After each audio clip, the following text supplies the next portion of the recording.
Ja se nauhoittaa. Tervetuloa Tukholmaan. Tässähän nyt seuraavana ohjelmavuorossa on se, että Per-Ulf antaa 2,5 kruunua miehelle, joka on heilunut tässä kohta tuntia vittu. Radion kanssa ja soittaa harvoista. Näin. Eli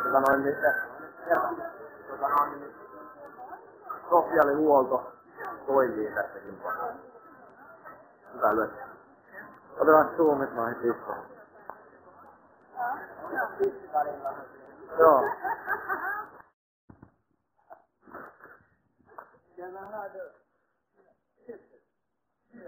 Cheers.